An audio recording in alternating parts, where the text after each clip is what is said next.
everyone. My name is Kapil Singhal. I'm the founding and managing partner for private credit vertical for True North in India. The founders have found a new opportunity in the new economic India where growth is becoming very, very strong. With this strong growth, it's a combination of strong growth, inability of the banks to make quick decisions, quick financing available. They're turning their lens to an alternative financing system called the private credit in AI format. Let's talk about what is private credit. In simple terms, private credit is nothing but what can't be done by the banking system.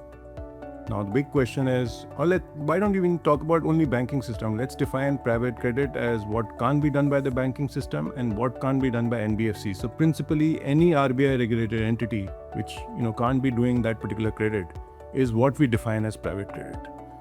Now, why does private credit exist? Private credit exists because of two principal reasons. One, what the RBI regulated entities like banks and NBFCs cannot do, because RBI is risk averse and has prohibited certain end uses, certain practices, certain restrictions that imposed on their regulated entities. And second, because of their own history, practical reasons, the way they've evolved, what these entities typically don't like to do. So these are the two principal reasons, and within these two principal reasons, there are multiple subcategories because of which private credit has evolved over a period of time, and it's becoming a very, very nice and increasing burgeoning asset class today. One of the biggest themes that is emerging in private credit today in terms of what can't be done by the banks is the shareholder consolidation. There are multiple family settlements which are happening, multiple exits of private equity which is happening today, which banks typically don't like to look at. They don't have access to cash flows, they are dependent on certain events, they're dependent on a different kind of analysis which banks are not equipped to do. And RBI also don't permit these kind of consolidation financing to be done by them. If an extension of tenure has to happen, despite the fact that you can have a perfectly good under-levered company, but the entire repayment is due in the next 2 years, RBI is not allowing any banks to do any extension that will be categorized as restructured asset. Now, because the alternative investment funds are not coming under the purview of RBI, they're allowed to make their own, risk decisions basis prudence. They're allowed to make decisions based on what is right rather than just a regulatory framework, because the alternative investment funds don't borrow from the public deposit, they don't lever. RBI, SEBI is also very restrictive about that, so they are given far more flexibility.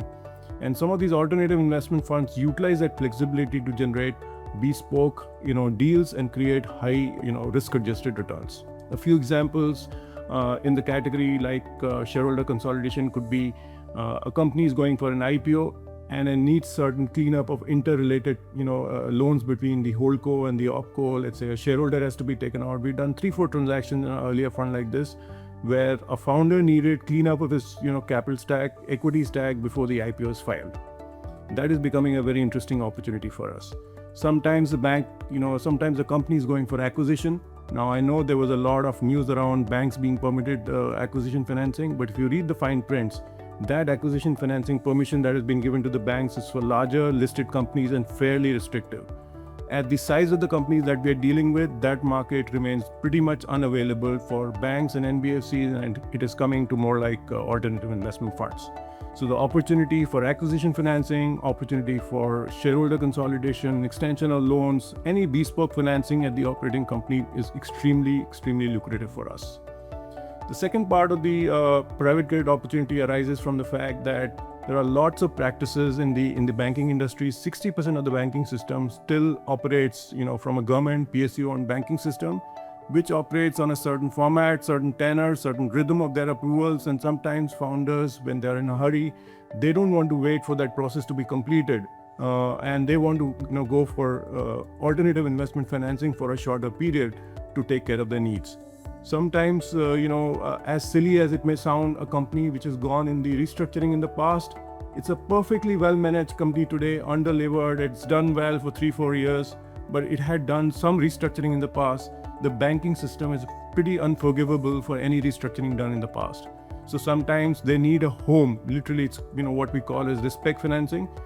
They need a home before they can go back to the banking system.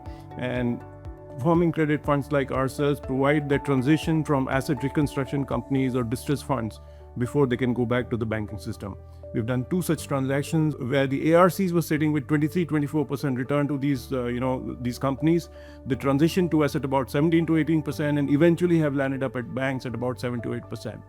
An ideal trade for a performing credit fund like ours is where we are able to help a company in their times when they need urgent money, quick money, flexible money, and it's a bridge to an IPO, it's a bridge to a cash flow event, or it's a bridge to a refinancing event when their EBITDA is increased.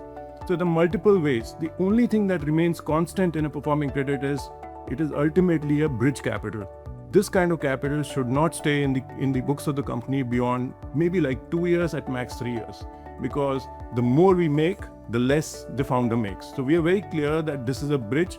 The eventual permanent home for such debt financing lies in the banks and sometimes in the NBCs. So that's how we define performing credit. How is TrueNorth different, and what is our USP? We are a very simple-minded firm.